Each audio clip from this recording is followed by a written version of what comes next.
I'm so excited today to have a chronic pain researcher and she wears many hats, Afton Hassett with us today. Welcome. Oh, thank you, Cheryl. I'm so excited to be here. Thank you for inviting me to be part of your podcast. Oh, it's so great. And if you could just let the audience know a little bit about yourself, like where you live and what is your relationship to autoimmune illness and chronic pain? Well, I live in Ann Arbor now. I've been here for about 13 years. I'm an associate professor in the Department of Anesthesiology at the University of Michigan. And I'm part of one of the largest pain research teams in the entire world. It's the Chronic Pain and Fatigue Research Center, led by Dan Claw. And so I am blessed to be working with some of the most exciting, fascinating, novel researchers around, and in a great environment. We really love Ann Arbor. So that's kind of where I am at now. That's wonderful. One of my best friends went to University of Michigan Business School. So I visited and absolutely fell in love with the town. And it's wonderful to have you here because I think there is so much misinformation out there about chronic pain, or the science has changed, so much over the years. And so, but before we delve into that, I would love to know a little bit about your story. Like what led you to become a specialist in chronic pain? Wow. So this goes back some time. This is back when I was studying clinical psychology in San Diego. At that time, I was in a clinical psychology program, and I was working on my doctorate. And I was working as a psychology intern at a center where I was treating a number of women who had chronic pain. And I was so interested in their stories and their tremendous courage and what they'd been through. And I just didn't understand enough about pain. And so I talked to my supervisor about this, and she said, well, the main thing you need to do is you need to take a few minutes and go to the UCSD Medical Library and look up chronic pain. Learn a little bit about fibromyalgia, learn a bit about rheumatoid arthritis, learn about osteoarthritis, and just become familiar with how pain affects people's lives. And I have to tell you, Cheryl, I was hooked.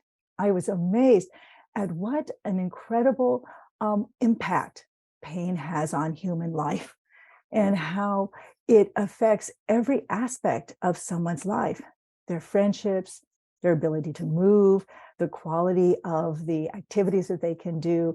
It is just a profound impact. And so that was the first thing that struck me. The second was that pain is not just a physiological event. That pain is so closely tied to our emotions, to our thoughts, to the stresses in the environment, to even our relationships. Pain can fluctuate incredibly just in the context of one stress. And so I think upon reading those journals, I was hooked. And what was this is actually kind of crazy because it was a long time ago, Cheryl. It was back in the days when we went to libraries physically, and we walked up and down the aisles and pulled great big huge books off the shelves that had all these articles from scientific journals. And I just remember sitting in this freezing cold library and reading these incredible cases. And it just became my passion. It's like, I want to help these people. I want to understand pain. I want to understand rheumatic disease, and I want to help. But as a psychologist, there's limitations. And so I really had to think about, what can I do? How can I contribute? And that's what kind of led me to wanting to understand more about emotions, thoughts, and behaviors and their role in pain. Yeah. And I think, oh my gosh, well, first of all, my hat goes off to anyone who wants to serve this population, because it can be really, really complex and challenging, right? I think when I first became an occupational therapist, I actually didn't want to specialize in rheumatic disease for many reasons. One of them was that I was worried about my own work-life balance, that it would be too hard for me to have a separation. But the other is that I want to fix it, and you can't. And so it's like, you could look at that as a glass half full or glass half empty. I know that we're going to talk about like resilience and coping and experiencing positive things with pain. So you could say, okay, maybe we can't fix the sensation of pain, but we can adjust your relationship to the pain. But also, it's just, gosh, it's just hard. So I'm Yeah. thankful that that you were not intimidated or turned off by it, especially because you don't live with pain. Or do you live with I pain yourself? Okay. I am blessed. I do not, but I certainly have many people in my life who do. Yeah. And and maybe later we can get to this, but my husband is one. And so Oh, that okay. that Yeah. No, that's, I mean, your husband's, I mean, lucky to have someone who understands pain so much, I'm sure. yes. Mhm. But yeah, you mentioned that pain is not just quote unquote in the body, or it's not Right. just the physical. I think going to speak for some of the people I know in the audience who sometimes we can feel defensive. Like, what do you mean? You're saying it's in my head. Mm, Um, and how do you kind of help teach people about, no, it doesn't mean that it's in your head. yeah. Like, do you know what I'm saying? Yeah, no, and this is one of the hardest concepts that we want to convey. So I think part of the reason I was so attracted to coming to University of Michigan is I was a little groupie fan of Dan Claw and the work that was coming out of the time Georgetown, but then eventually University of Michigan, where they were doing these phenomenal neuroimaging studies that really blew me away. And I think they were really some of the first scientists to show that the pain in chronic pain, especially fibromyalgia, is not something of exaggeration. People aren't just saying that they have more pain. They have more pain, and it's shown in neuroimaging. Their studies took individuals with fibromyalgia and put them in a neuroimaging scanner so they can have a scan of the brain, and applied kind of dull pain to the thumbnail. So they did that in a number of individuals with fibromyalgia, and then they also did it in healthy pain-free controls. And what they found is they had to apply twice as much pain to the thumb beds of the healthy non-pain controls to get the same pain rating and the same neural activation. So what we are seeing in those early studies was that the brain was overreacting to the signal of pain. It was actually amplifying. And so these early data said, hey, this is not a case of exaggeration. This is a case of the brain is processing pain in a different way. And that has really been at the core of pain research at the Chronic Pain and Fatigue Research Center, and really across the world now. And over the last 10 years, most research in chronic pain has been looking at this phenomenon of how the brain takes what might be a benign signal, like, something might be slightly painful, and interprets it as being tremendously painful. And what is fascinating is we're also seeing this with other senses. So information that comes in from sight, where light might be detected as incredibly bright and painful, or sense, that a smell might be felt as just incredibly overwhelming. Again, it's like the central nervous system and the brain are now processing or amplifying all of these external signals. So while we have a little sense of the underlying physiology of pain, this also opens the door for how thoughts and emotions might play a role. So Cheryl, you might ask, how does this happen? Yeah, Yeah, yeah. And I know that could be a, 5-hour long lecture yes, just on that topic, but yeah. yes. But just briefly, we see that the areas of the brain that process pain tend to also process emotions and thoughts. And so we see kind of this co-activation or just shared circuitry in the brain.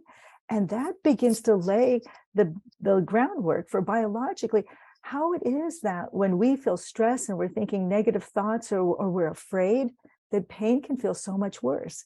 It's all going on in the brain. So it's not in one's head, it's in one's brain. Yeah, yeah. And when we say in the head, it's like a shorthand for some Mhm. people, meaning that you're making it up or it's not really Yeah, real. But yeah, yeah.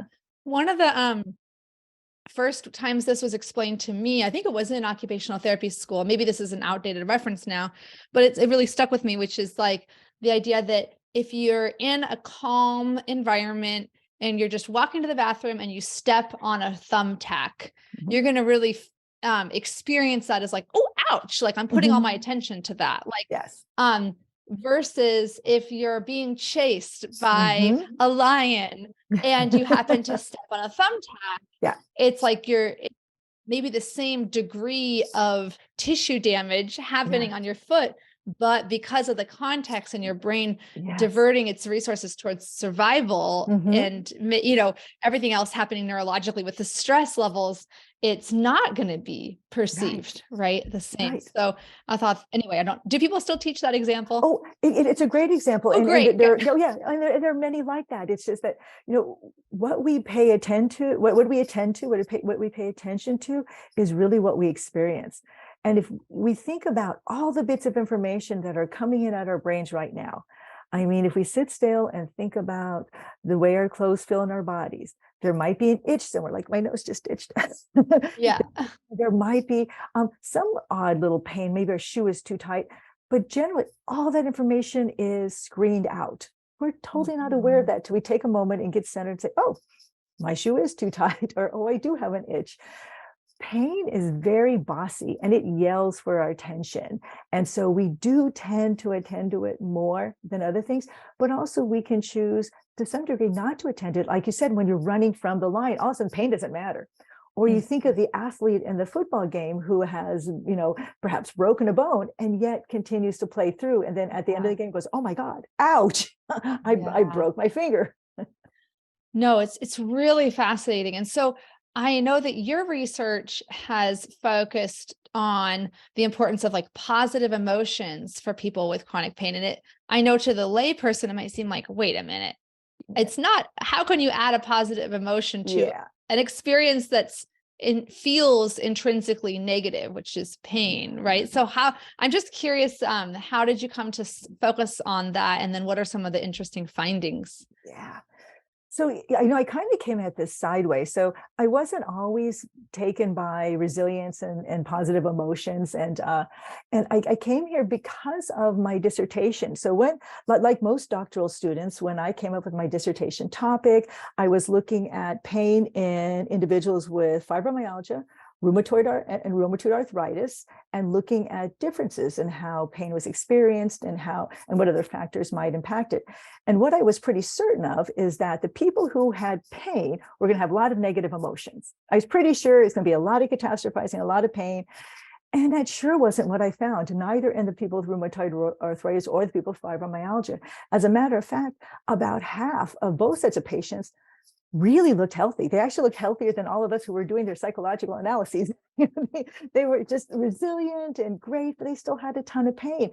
And so while it kind of blew up my dissertation a little bit, it did make me think about what is resilience? How do people have these tremendously painful diseases and this disruption to their lives and yet not become depressed and yet still bounce back?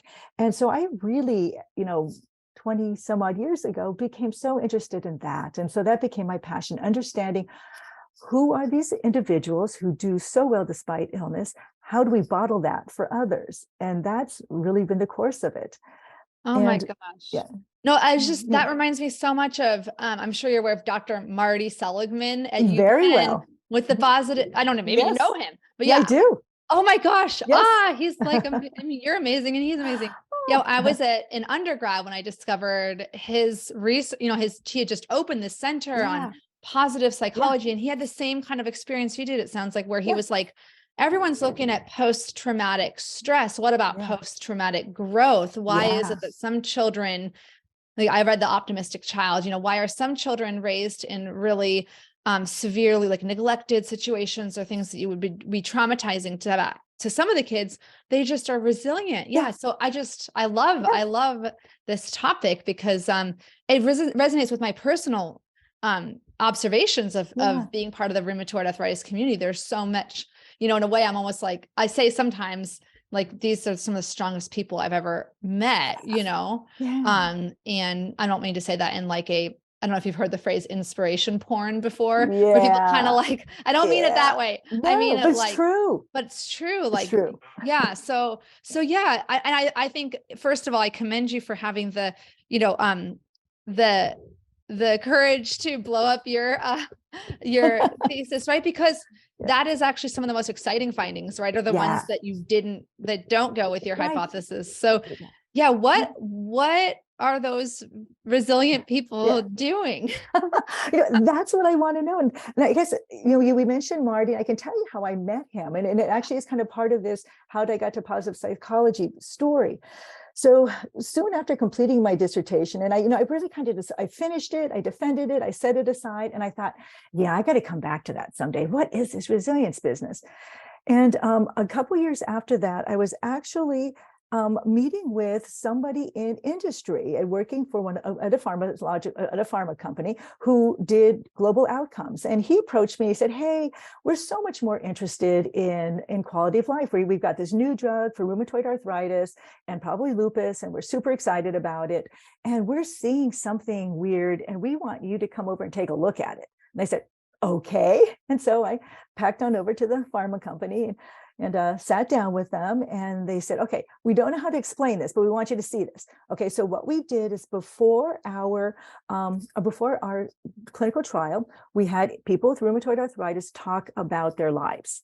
And they just kind of described what they were experiencing, what the pain was like, what the loss was like. And then after they were on the medication for a while, we re-interviewed them, and we want you just to see. Okay, so I looked at the first set of videos before the intervention, and it was people talking about how hard it is to have some of these diseases and how disruptive it is and how things have changed in their lives. And they looked duly sad and upset. And then soon after the intervention of a very successful compound, a very successful drug, they showed me videos of like people going, "And now I'm picking up my grandchildren, I'm running errands, and I'm doing this, and look, I can do this with my hand." And they said, "So what do you make of this? And what's going on in these videos?" And I said, "Well, people were not happy, and now they're happy, and I have no idea how to study this." And so I reached out to Martin Seligman at that point and said, "Hey, we have this situation where we want to be able to talk about these quality of life changes, and people have been in a clinical trial, and I really don't know how to quantify happiness." And so that was kind of our first work together. And, how do we talk about well-being? How do we talk about happiness? What does it mean in people with rheumatoid arthritis? And so, yeah. Oh my gosh, I love that. And it really, it resonates with me as an occupational therapist, right? Because we're really talking about participation, right? So the uncontrolled disease by itself poses, right, a barrier to your participation. You can't pick up your grandkids. You can't read a book. You can't, or maybe you can do those things, but it's laborious or painful or energetically taxing. So then you're alleviating this burden. But we have to look at, how do you actually measure that? You're like, we saw 5 times more smiles in the video. Exactly. That reminds me of John Gottman's videos. It turns out, I did not know this when I found her, but my therapist in Seattle got her clinical psych doctorate under Dr. John Gottman, who does the marriage research. And she helped, what they did was they analyzed videos of people talking with their spouses, and they coded every frame for their micro expressions. So that was why I was like, maybe you guys could do the micro expressions. Anyway, but back, so you were helping the pharmaceutical company quantify those quality of life, which, first of all, I'm glad that a lot of people are negative about pharmaceutical companies.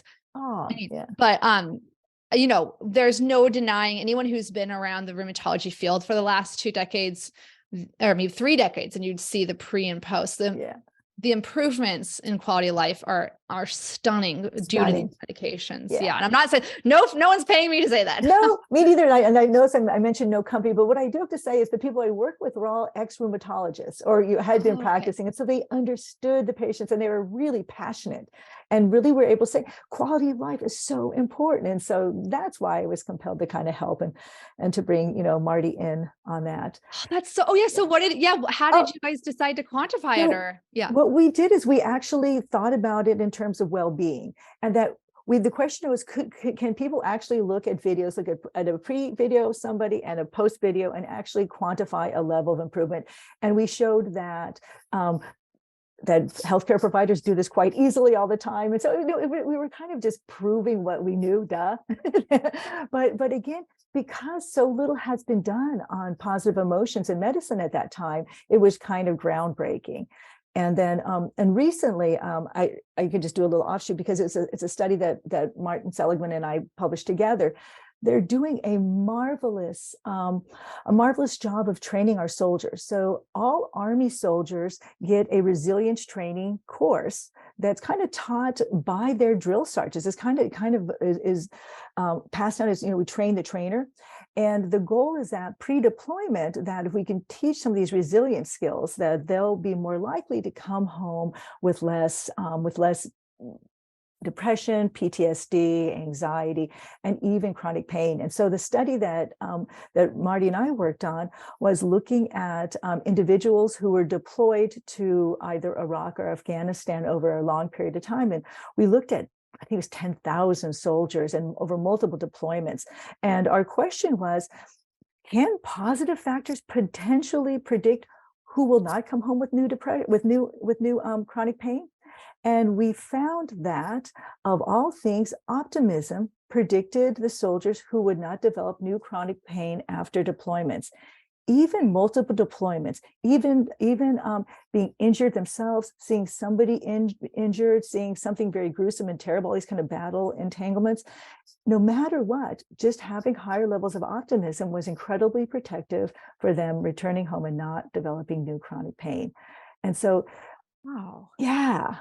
I'm going to link to that in the show notes, yes. and along with the other research. And I'm sorry, I think yes. I feel like I didn't do my due diligence of, I saw that, but I was like, oh, that doesn't relate to me because it's soldiers. But I was like, wait a minute, I didn't see that it was actually with Dr. Seligman too. That's so cool. But yeah, I think, the in a way it's like preventative medicine. Like, can you preventatively teach optimism or, and teach these resiliency strategies? And I know, I will say, I posted once like this little sticker I made that says reluctantly resilient, because I want to like acknowledge that some people are like, I don't need resiliency training. I just need you all to like accommodate me, which I totally get. But it's like at the end of the day, it's going to make your quality of life better to look into this at least and see if it resonates. I think for most people, developing different ways of interpreting, what's going on in your life, and developing that resiliency is for me really important personally. But and it's not about being a silly optimist and not, recognizing that there is a difficulty in the world and that this isn't difficult to live with a chronic illness, but it's about something a little different. It's about, this is kind of where I'm at. And now I got to make a choice of where I go to lead a life that feels more rewarding. And these things aren't just given. Sometimes we have to take life. No, that's so true. And I think a lot of times people think, oh, looking at the positive side or looking at the possibilities, it seems like actually easy, but to me, it's actually harder, right? It would be easy for me to just say, I have RA, my life sucks, I give up. Like, it's harder to say, no, I'm going to take the mental energy and time. Sorry, I'm sounding defensive now, but people will say things like, it's easy for you because your disease is well controlled. I'm like, well, I'm on my 5th biologic in 20 years. So yes, we're all on a spectrum, right? I'm not as severely impacted as somebody who's had no response to treatment, but I am. I mean, I have erosions, I have deformities, and it's like, anyway, you can play, comparison Olympics. But sorry, I'm off track. No, but so well said, because you're saying that almost no matter kind of what your state is, it's a kind of incumbent upon you to make a decision about what kind of life you still want to have.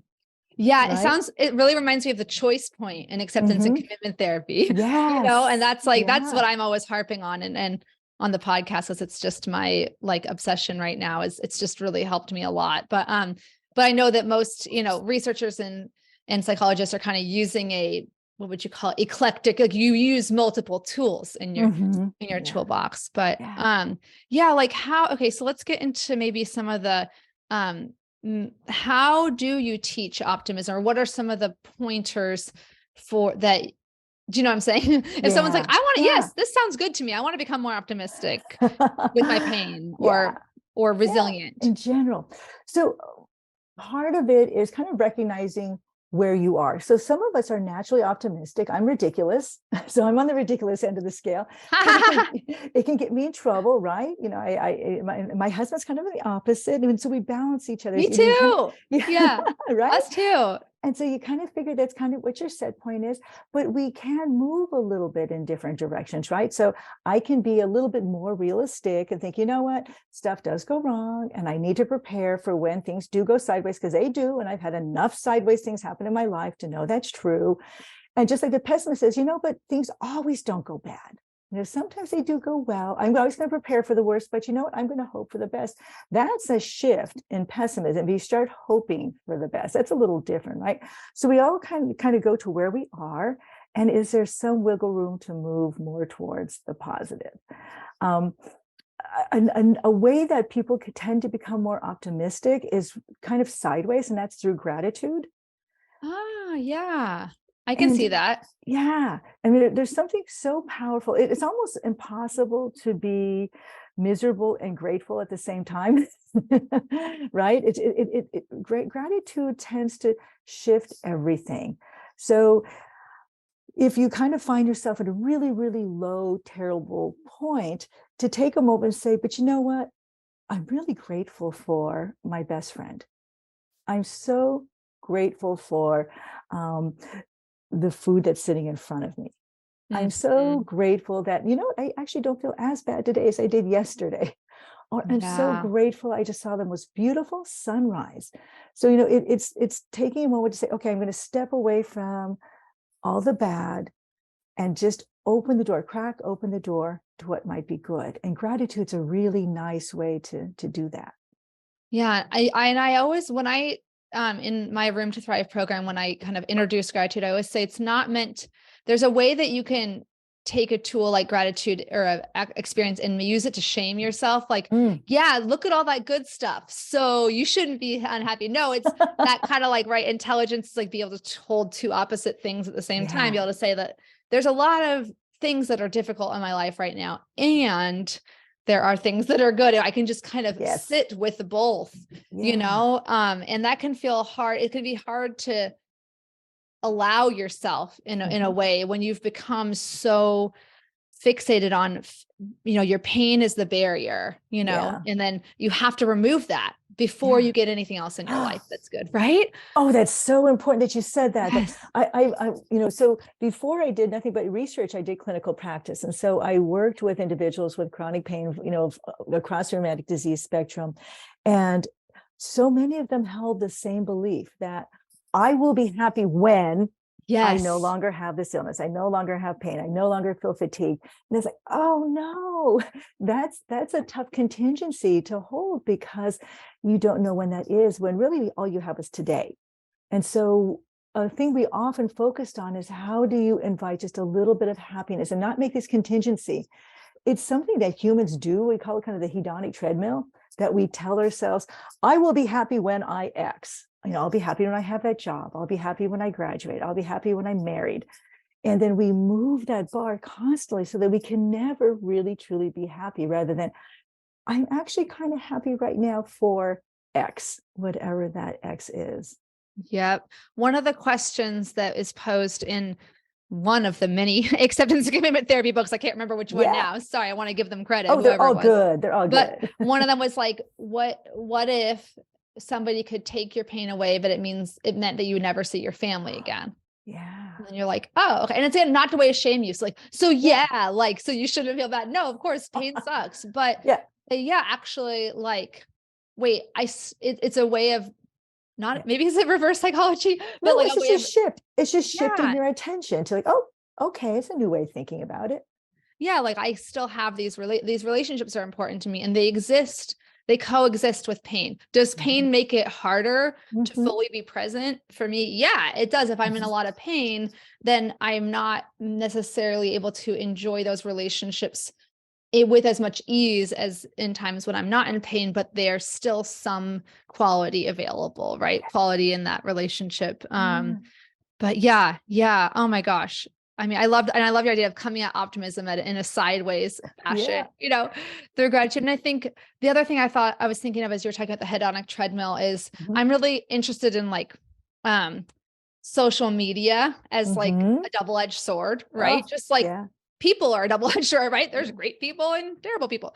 But you know, there's so many positive benefits of connecting to other patients on social media, but you also have potentially this algorithm that may be kind of showing you only certain kinds of stories, and maybe, hey, everyone else, it looks like everyone on social media is doing great. Why am I the only one? So, you know, I think it is super important to kind of remember that, to compare yourself in that hedonic treadmill, compare yourself Mm-hmm. to yourself, Yeah. not necessarily, I know it's easier said than done, but Yeah. not get too caught up in, well, you know, it's okay. I allow myself to feel jealousy, you know, because that's Mhm. one of the best things about therapy is like Yeah. allowing your emotions, be like, Yeah. oh, my emotions aren't like enemies. Like, yeah, if somebody is like in total remission, I'm like, I am I think real logically, I'm jealous of that because I Mhm. wish I had that. But at the same time, I can also recognize that my disease, you know, I can kind of do that perspective taking of my disease is also more well controlled than some other people's, Mhm. right? So it could be worse. It Mhm. could always be better. Yeah. It could always be worse. And Yeah. what is, again, I'm living my life. At the end of the day, I'm not living Yes. their life. So what Yeah. kind of reorienting to the here and now Mhm. has been just a really meaningful experience for me and Yeah. helpful experience. Yeah, for I me. love it. And it seems like you really kind of connected to the acceptance and commitment therapy uh, uh, kind of the mindfulness Yeah. and the fact that we are full of emotions. So just because I love positive emotions and inviting those in our lives, it doesn't mean that negative emotions aren't valuable too, and Mm. interesting and important and worthy of being felt. But often, they just are emotions. And that jealousy that whiz the story is like, oh, interesting. I was feeling jealous. Okay, well, that's just a human emotion. Bye-bye. It isn't me. It just is. Yes. Right? I love that. Yeah, that non-judgmental Yeah. awareness. I'm Yeah. like, wow, I didn't realize how judgmental I was about myself until I Yes. had to practice. And it's a Yeah. skill. It's like optimism. You have these It's a skill. well-worn pathways that you're used Yeah. to interpreting things like I know Dr. Russ Harris calls it like radio doom and gloom, you know, like the radio in the back of your head that's playing, like, no Yes. one will ever love you. You'll always make Yeah. mistakes. Like, Yeah. you're not good enough, or in my Yeah. case, you talk too much, or, you know, it's like, well, I talk too much. Okay, I'll start a podcast. And Perfect. Right. You can channel that, whatever that is. But yeah, no, I think that, he called that radio. What would he call the that? radio doom and gloom. Yeah, beautiful. There's a researcher here at the University of Michigan. His name is Ethan Cross, and he Oh, wrote a book. He called it Chatter. Right? It's yeah. chatter that we have these dialogues that are constantly going on in the Mm-hmm. background, and often it's the inner critic just having a party. Yeah. And the more that we can say, "Oh, I'm having this interesting thought that I'm a loser." Okay, well, Yeah. fine, that thought isn't any more real than a cloud, and you let these things go.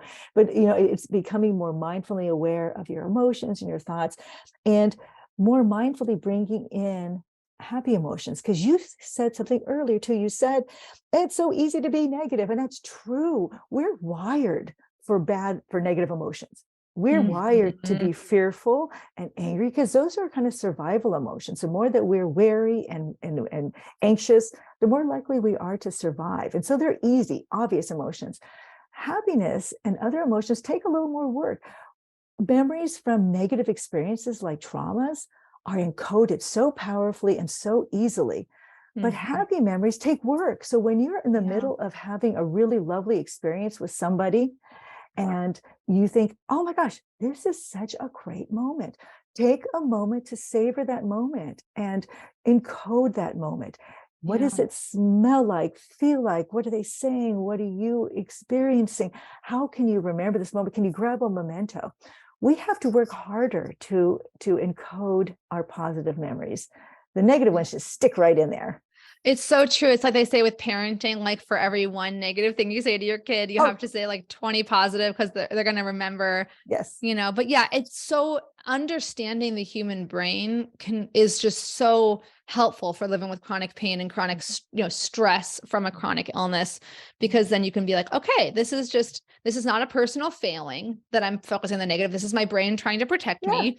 Yeah. Thank you, brain, for trying to protect me. And I'm going to, you can focus on all the ways, when you got a diagnosis like rheumatoid arthritis, basically a giant spectrum is possible for you, right? Mhm. You could go into remission on Yeah. your first treatment, Yeah. whether that's most likely medication, and have total remission the rest of your life, or you could have a really, really rough, progressive, fast deterioration. Mhm. That is the reality. And so the diagnosis doesn't, or and let me tell you if this makes sense to you, but like, to me, it's like intrinsically the diagnosis doesn't mean your life is over or your life is going to be perfect. The proof is only going to be you don't know in that moment. Yeah. You have to Yeah. become tolerant of uncertainty. And they can say, okay, Mhm. like 70% of people with rheumatoid arthritis respond well to current medications, Yeah. right? So that's a helpful, piece Mhm. of data that can say, okay, well, most likely then it's not like a total crapshoot, right? Yeah. but at the end of the day, even if it was 99%, you could be in the 1%, Mhm. So I guess this is begging the question, something that I didn't even realize was an issue for me or was a trigger of stress for me. Um, until my own therapy experience was uncertainty. And I know we didn't talk about this beforehand when Yeah. we prepared this, but I'm curious, has that come up in your research, or, how I think a lot of times with such, what do you call them? Waxing and waning, Yeah. flare-ups, remissions, changes over time that you have with a rheumatic disease or fibromyalgia, you Mhm. know, um, is there anything in this, any resiliency tips for coping with that uncertainty? Because our Yeah. brain wants to just know, right? Just tell me what's going to happen. I can adjust. Just tell Yeah. me my future and I'll figure it out. But the But not knowing, it's just it's just not me. I'm just knowing. talking about it. Okay. Sorry. Yes. Oh, no, no, I'm so sorry. No, it's Don't be okay. anxious. But yeah, I think uncertainty or fear of the unknown kind of plagues most of us, especially if we're wired a little more anxiously. Yeah, it's true. That's Because we don't know what's coming. And then you add the complexity of an illness that has so many different faces. And they even faces within one person, so many different experiences. It can be absolutely overwhelming. And so I like kind of mindfulness to kind of quell some of that. When we find ourselves worrying about the future or afraid of the past, usually the best thing we can do is just kind of get in the here and now and just be kind of calming ourselves, which is being, where am I right now? What am I feeling right now? What do I have control of right now? And just that's kind so of true. recentering, right? Because no matter what we envision for the future, we're probably so wrong. Whether it's really great or really bad, it just might be really great in a different way, or maybe not as good in a different way, right? But we're terrible at prognosticating where Hmm. we are and what we're doing. I have tried to remind myself of that. Like, think about your list of worries on March 1st, Yeah, 2020, yeah, those worries, having that list of worries didn't protect you from what ended up. That was the thing I yeah. kept telling my therapist. No, no, no, no, no, no, no. I'm good at worrying. It's great. It's helpful because I Yeah, make a plan and I plan A, plan B, plan yeah. C. If this goes wrong, then that. Mhm. They're like, how's that been working for you? You're Yeah. here. So something's not working. No. But Cheryl, I love that you hit on something that's so important, is that if you are to write these things down, I love people that journal. I think journaling is Mhm. so helpful. And then you do go back, even go back 2 months and say, oh man, I was so far off base. What a Yeah. waste of time to worry about those things. A whole other set of things happened that I could never prepare for, but here I am and I'm dealing with it. So Yes. yeah, Survival kind of motivate yeah, the fact that you survived, like you've yeah, survived 100% of your worst yeah. days. It's amazing. It's amazing what we do. And so the thought is that, okay, so if I'm not going to spend all this time worrying, what instead can I do? And Mm-hmm. so how do you put that? And Shed, that's still energy, needs to go somewhere. Why not put it towards something that's going to make your life feel better and richer? Why not text a friend out of the blue? Why Mm-hmm. not, call somebody you haven't spoken to in a while? Why not do some silly act of kindness? Why not do something kind for yourself, like take a bubble bath? There's so many Yes. better things we can do with our energy that we put towards worrying. So, so true. And it is, when you live with fatigue, Mhm. you really have to protect your energy. And that's, Yeah. that was the last thing I wanted to ask about before Mhm. we talk about your book, which I'm really, really Ah! excited about, coming out later this year. But, I'm intrigued that the center that you work at, or that you do research at, Mhm. is for both chronic pain and Mhm. fatigue, Yeah. because fatigue is like the forgotten symptom of rheumatoid arthritis, particularly, in rheumatic disease, right? They're like, okay, how's your pain? Okay, well, my Yeah. pain might be at a 3, but my fatigue is at a 6, and that's Yeah. affecting my quality of life, right? Yeah. So what are, like, first of all, like, what are some of, I guess, the relationships between fatigue and pain Mhm. that you've discovered, and Yeah. any exciting late breaking tips on fatigue would be Yeah. exciting to know about. Fatigue is so fascinating, and it appears to be a brain process too. It appears to be mediated by kind of the same brain processes that make our pain worse. There's actually a series of symptoms that kind of hang together, and it's pain, fatigue, kind of emotions like negative emotions, like poor mood, poor sleep, and energy, right? So these all kind of clump together. And what's so fascinating about them, we call them the space symptoms. So space, the final frontier. So space. So S is sleep. Oh, I just P got is that it for was an acronym. pain. Yeah, yeah, yeah. A is for Oh, affect, C is for cognition, how we think, and E is for energy or lack thereof. And these symptoms clump together in really predictable ways. Like, for example, when people have an infectious disease and your immune system gets all activated, well, how do you feel? You usually got pain. You're usually sleeping or not sleeping well. Your mood usually stinks. You can't think, and you have zero energy, right? So these symptoms all kind of clump together, and they seem to be biologically related, right? So the cool thing is that fatigue is hard to address. So is pain. But the secret sauce sometimes is attacking these symptoms sideways. So if you can improve sleep, so if you're not a great sleeper and you figure out how to get yourself sleeping better, it's amazing how your fatigue and your pain both can be improved, right? So, yes. and sometimes just getting your pain to be better gets you sleeping better, and then your fatigue gets better.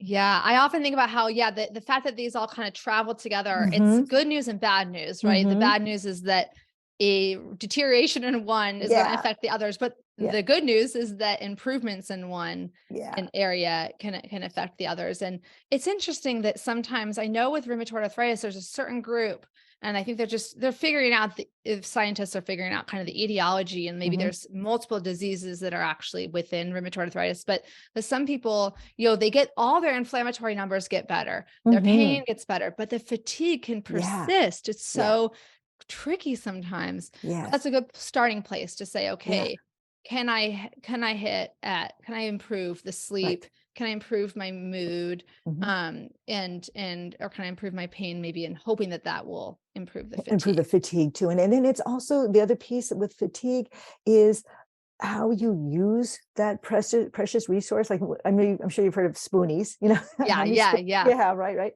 And, Mhm. how do we do a better job of saving a spoon or two for the things that we love and the people we love in our lives, and Yeah. having that balance, right? I think that's one of the most crucial elements, that even if you're dealing with hideous fatigue, if you do something you actually enjoy, sometimes that can even make the fatigue better because Oh, yeah, yeah. there's so many paradoxes too, because exercise is one of the most Hmm. evidence-based Yeah. interventions, a just right level of exercise though. Yes. Yes. The problem is that it's hard to find that just Yeah. right level for you. Yes. And people sometimes go, oh, I'm going to go all in or go home, go big or go home. And No. then they feel worse. And Yeah. they're like, exercise doesn't help. And you need to realize, okay, no, I just need to pull the brakes, Yeah. put the brakes on a little bit. But I've been playing with this in my life. Now Hmm. I have an exercise bike that I've had for about a year. And sometimes I'll be like, Good. I'll feel like I want to take a nap. And I'm Yeah. like, let me just see if I can push Yes. myself to do the exercise bike for 20 minutes. And lo and Yeah. behold, it's actually like, sometimes Oh, I'm still tired, yeah. Yeah. but other times I'm like, oh, Uh-huh. actually, I Uh, expended energy, but then I gained energy. Like, yeah. Is that interesting? And I think the other one that's really powerful is the power of being outside. So for those of us who are very cold right now because the weather's crappy out, there is a lot of power, even if it is chilly, to get outside and have a little bit of sunshine, get a little bit of fresh air, listen to birdsong, walk in nature. That is actually incredibly invigorating. And it's a way of getting just kind of gentle exercise, just going for a walk outside to, at least kind of add some balance. You might be fatigued, but there's something really invigorating about, we need to be in nature. It's kind of a human thing. And oh, we do so totally. much better when we're exposed to a little nature and fresh air. Yeah, I feel really lucky living in the Pacific Northwest because Yeah. even if it's raining, it's usually temperate enough to where you can Yeah. comfortably go outside, Yes. except for like the dead of winter. Yeah. When I There's love those that. cold ones. But I But do yeah. have heated because I have Raynaud's also, so I Ah, will lose my circulation if it's too hot or cold. oh, Mostly when it's too cold. So I have battery heated gloves and battery heated shirt and battery heated socks. And I can go out in the cold with those things on. love it. And you're going out and you probably feel better when you get back. At least I hope you'd feel better. Yes, I do. Yeah. Yeah, I do. Yeah. Unless I've overdone it. I think Yeah. being too cold or being too hot is a Hmm. fatigue trigger I've Yeah. noticed for myself. Yeah. And being in the sun, but I'm Hmm. very my sister and brother are redheads, I come from Yeah. a very fair-skinned Yeah. family, my genetics would suggest don't go in the sun. But I know that's really common with lupus to be Yes. like have heat or sun intolerance, but I Yeah. definitely experience it, as well. So Yeah. yeah, part of it's knowing yourself, right? There's people who I know who are like, wow, I have rheumatoid arthritis. I moved to Arizona. I sit out in the sun like a Uh, lizard every day and I'm the happiest person in the world. My joint pains all gone. So yeah. knowing your patterns is So individual. I think that's really on the mark too, that, all this is so individual and we have to be little scientists ourselves, yes. and just be willing to experiment and do so incrementally, non-judgmentally, objectively, right? Don't judge ourselves because we tried something and it didn't fail, but be willing to try and to find what is the right balance of exercise, what's the right balance of outside, what's the right balance of doing things with friends versus time alone versus self-care versus work, Yeah. and finding balance is critical. And you'll have different seasons of your life too. For Hmm. me, before I had a child, it was Hmm. different, right? Yeah. I was younger and I had different levels of energy. And after having a baby, not to scare I always say not to scare anyone because everyone's different, but I did experience, postpartum flare up like many people Mm. do. I had a Yeah. great, super easy Yeah. pregnancy. Like, I was teaching swing dance lessons through like 7 months pregnant, Wow. just a little like, look at me, I got the perfect little bit. It's funny because I always say that, but then I'm like, okay, I had gestational diabetes, but it was like a really mild case that was like very much like able to be addressed through like some diet and exercise interventions. Fortunately, but then the postpartum, I feel like who knows what, right, whether my condition, what trajectory it would have taken Yeah. if I hadn't had a baby, but definitely it's gotten harder to control my underlying disease since having a child. Mm. Totally worth it, 100%. But point being, Yes. there was times, I think a lot of times when I was previously, I would think I had this mentality of, okay, just figure it out. Just Mhm. figure it out. Like Mhm. figure out the system, figure out the solution, and then you just do it. Versus now and I have a much more better understanding that like you may figure it, everything is temporary, that kind of Mhm. Buddhist, like everything's temporary. Yeah. And what worked yesterday might not work today. And that's a system problem. That's not a me problem. Like I didn't do that. That's just how it is. That's how life Yeah. is. So Yeah. I might have said, okay, yeah, I used to be able to swing dance for 3 hours at a time, and not stop and be happy as a clam, no joint pain, no fatigue. That's different now. And Yeah. it doesn't mean that I did something wrong. It's just things change. So Mhm. you get it. Yeah. It all comes back to mindfulness of being like, this is where I Yeah. am at now. I can grieve, right? That it's where people Yeah. say, okay, they talk a lot about grieving your old Mhm. self before your Mhm. diagnosis, but you can also grieve your old self at a point in your disease where you Mhm. were well controlled Yeah. relative to now, right? So Right. there's all different kinds of layers of grief, and I allow Yeah. myself to grieve, but I also allow myself to Yeah. say, and Mhm. I can still do my dorky, TikTok Yeah. dances now. I'm not going out to the dance party all night long, but I can do, a minute Yes. long dance on TikTok. And that's really fun and Which is meaningful, great.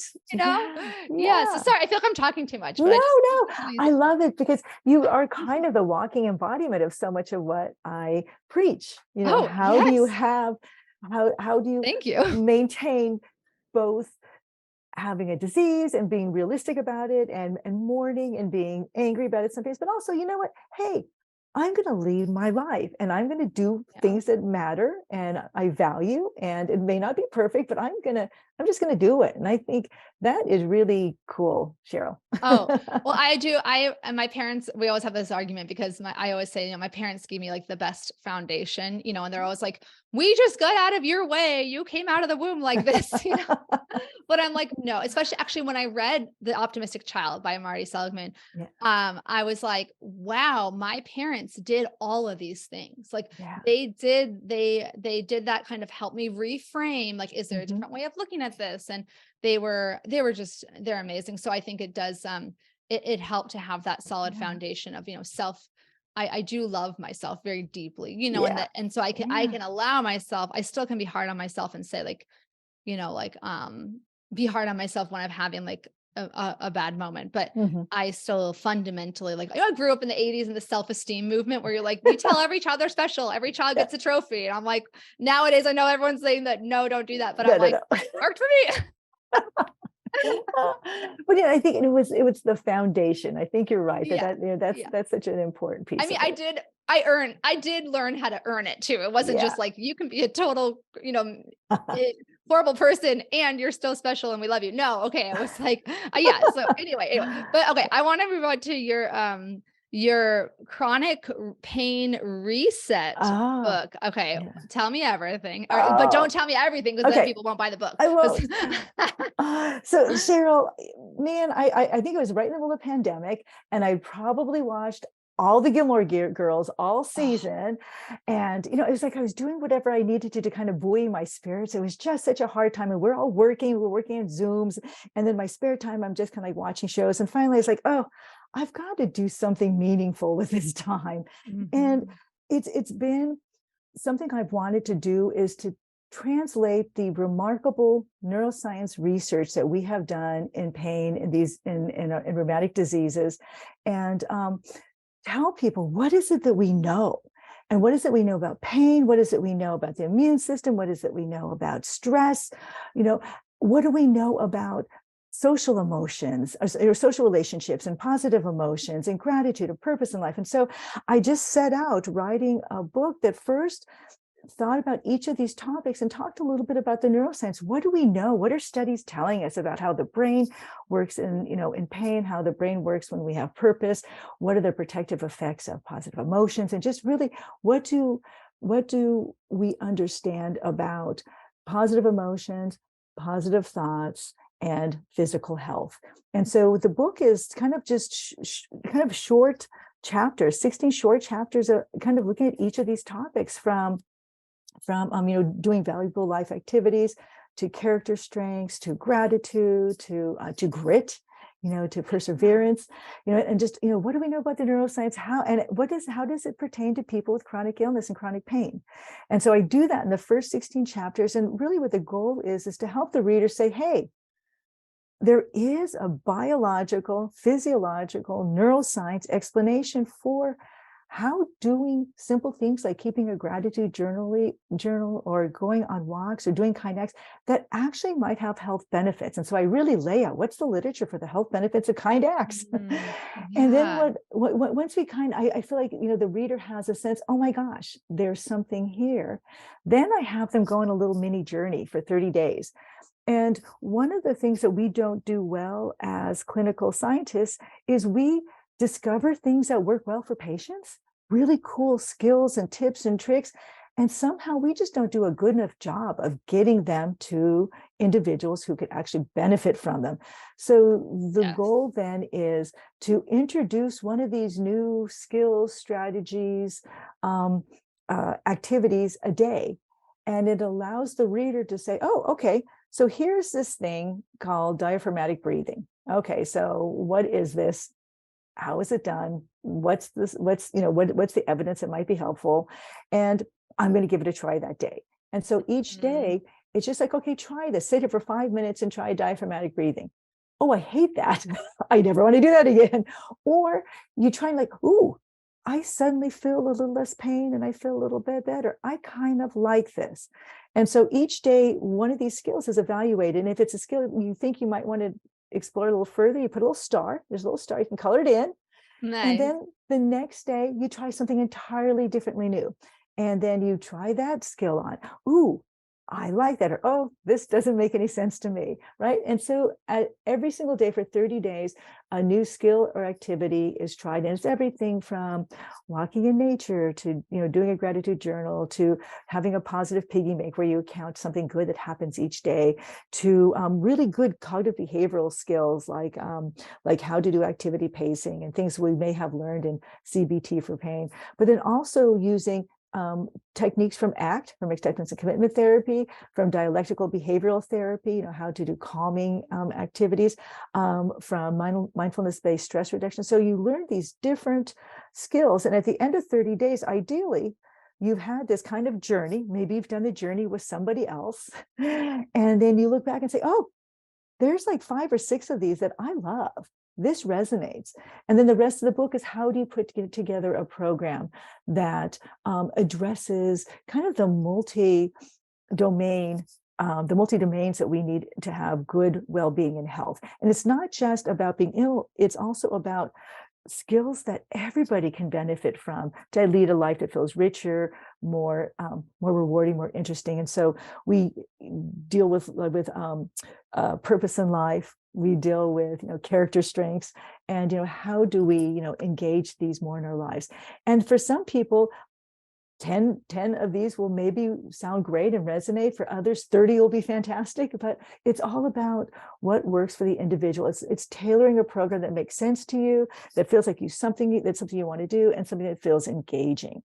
And so that is kind of the whole purpose of the book, is that people get to try on different things and find the stuff that they think that works for them and they're excited about, and then building a program going forward using that. And so we'll have all sorts of tools and things online. I'll have aftonhassett.com will be up, and we'll have all sorts of guided imagery and breathing techniques and other information there for the readers. But so that's kind of it in a nutshell. As somebody who it gets, has a lot going on each day, I love the idea of, hey, take 30 days and just do one a day. One little thing. You can do that. A little bite size. Yes. I love that. It's a nugget.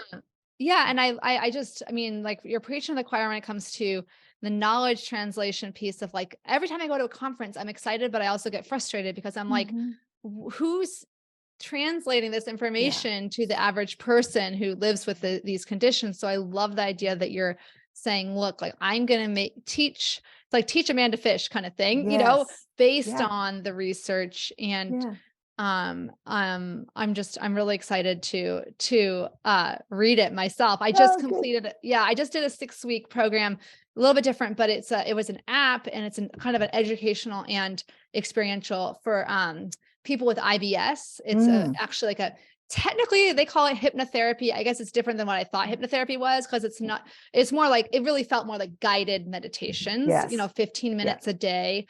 And but you would actually imagine, it was really fascinating. And I was a little skeptical at first, but I was like, again, I mean, what do I have to lose? A little bit of time and money if it doesn't work.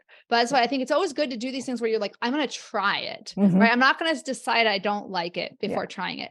And, even though some of it was I was like laughing a couple of times, because it was like, imagine a warm light, like coming down, like really specific, like coming down your esophagus, like into your stomach, and I was like, yeah, actually, like, this is changing my relationship to, like, my GI or my gastrointestinal health, because I used to be like, oh, I hate my stomach, it's not working well. And now it's like, oh, I have these like positive, I was able to replace some of those negative ideas with, like, oh, like, my GI tract is doing its best, and positive improvement is possible. But anyway, I'm saying that as like an example of something that, it was like really bite-sized, and it was also enjoyable to do. And this sounds really enjoyable too, learning diaphragmatic breathing, learning one exercise, from ACT or from DBT or CBT. And then you kind of have that, like, that self-management piece of, I'm going to take this, you're going to present the tools as the author, right? And then the patient or whoever's reading it,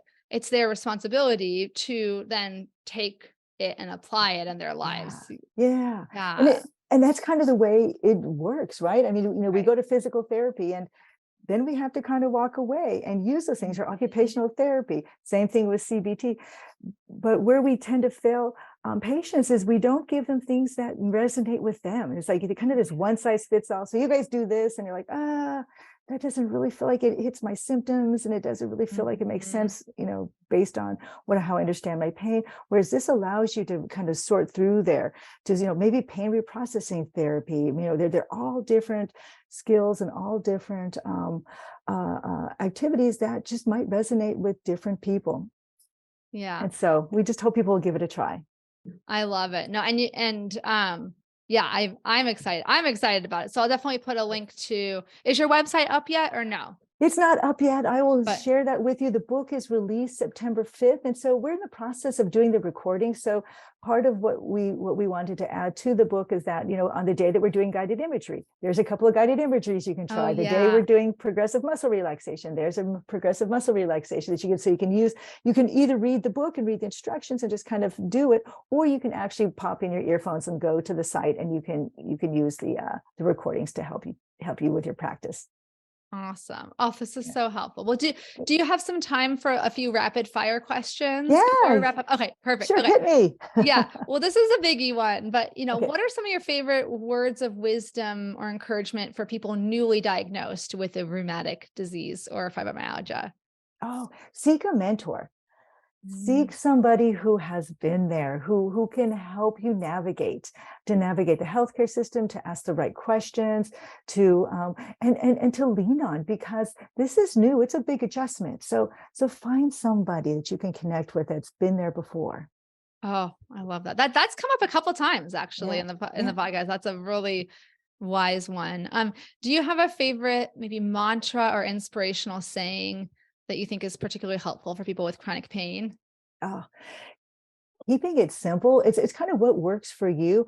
I like, you got this, because when I Ah, tell me I got this, it yeah, helps. yeah. And I think when you find one that works, put it someplace where you see it, like on a little sticky note, or even have a Mm, little medallion with it. I got this, just to help us remember that, that yeah. mantra can be helpful. I love that. Yeah, I do that. I use that when I also do like we can do hard things or I can do hard things. Yeah. It might be hard, but I can do it. Yes. You can do it. And you mentioned the Gilmore Girls. Is there any like book or movie or show that you've been really enjoying recently? Oh my goodness. Well, this is just way off base, but Murders in the Building. Oh my gosh, love that one. I Love binged it. both seasons. Yeah, Only Murders in the Building. Yeah, Only Murders in the Building. What a so hoot. good. I Nothing just like, I've been watching yeah. Shrinking. I don't know if you've Oh, heard of I don't this know with that. Jason No. Segel and Harrison Ford. It's Oh, about a therapist who goes rogue and starts kind of like breaking a lot of rules, but it oh, ends up being more about the interpersonal relationship yes. with people. But yeah, Oh, it sounds awesome. yeah, it's great. And what's something that's bringing you joy right now? Oh my goodness. Um, Sunshine. Yeah, it's Sunshine actually brings me sunny in such Seattle. joy. Yeah. Oh, It's sunny here in Ann Arbor. I am such a pushover for anything positive. And so, yeah, yeah. sunshine brings me joy, but so does cookies. Oh, yeah. Oh, yes. Yeah. I'm a chocolate chip cookies would be like on my list of like Hmm. three. You can only bring three foods onto a desert island. I'm like, cookies are gonna be on there. Right there. And then this is a big one, but what comes to mind when I say the phrase, or what does it mean to live a good life and thrive with rheumatic disease?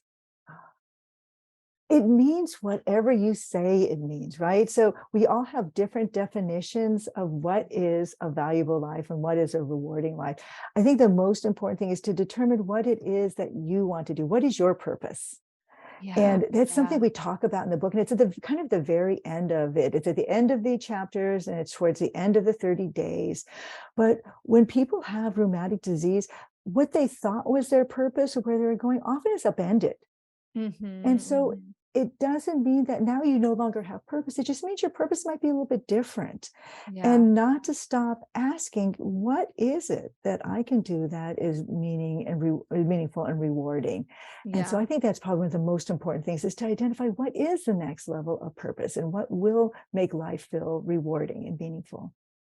Yeah. That really resonates. I remember, I don't know if you know her, Dr. Bronnie Lennox Thompson. She's a Hmm. acceptance and commitment. She's an occupational therapist, and then Ah, she got her PhD, and she's in New Zealand.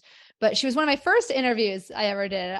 cool. But she said one of her questions that just kind of broke my brain, but in a good way, was she said that when she asked a lot of her patients, and she leads groups of people with chronic pain through acceptance and commitment therapy. She said, "What would you do if pain wasn't a problem for you?" Hmm.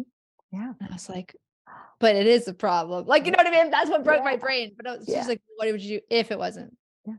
Because it's if you've been living in pain and it's so, like you mentioned earlier, our brains are wired to pay Yes. attention to pain, and Hmm. it's a problem. We want to solve it, but it's a different way of approaching it. Like, what if Yeah. pain isn't actually the only barrier? And you could, Yeah.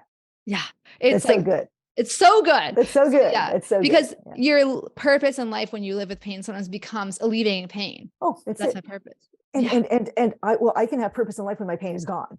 Yeah. And I get it, Yeah. from really severe acute pain, it's really, really hard to focus Mhm. on anything else. I don't ever want to Yeah. minimize Yeah. that. Yeah. But when we Totally have like agree. the kind of low levels of chronic pain Yeah. that, are the more like stiffness, Yeah. soreness, that's not Mhm. necessarily like screaming. Like I'm thinking of dental Mhm. pain right now. Like, Yeah.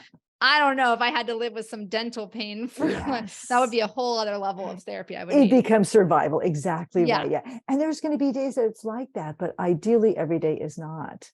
And when Yeah. do you open up the door for? I love it. Yeah. And then, what do you have any social media links? I'm sorry if you already sent them, Oh but yeah, I do a little bit of Twitter. I wish I yeah. had more time because I kind of love it, but it's at Afton Hassett. Yeah. Okay. Okay. I'll put these links, Okay. in the show notes, but it's good. Sometimes people are listening and they have their phone and they're like, oh, I want to just look her up right now. Oh, nice. So I'll put that, link in the show notes, but thank you so, so much for taking the time. I know, yeah, you're a very busy researcher, very Oh, prolific researcher. And I think it's, again, good silver lining from the pandemic that you were able to, achieve your maybe kind of a bucket list item, it sounds like, of writing a it book, is. right? It is. It is. And thank you so much for having me on. I love your podcast. I love what you're doing for people who have arthritis and live with rheumatic disease. Oh, It's thank really you. It's been a dream, definitely, for sure. So thank you. All right. Bye bye for now. bye.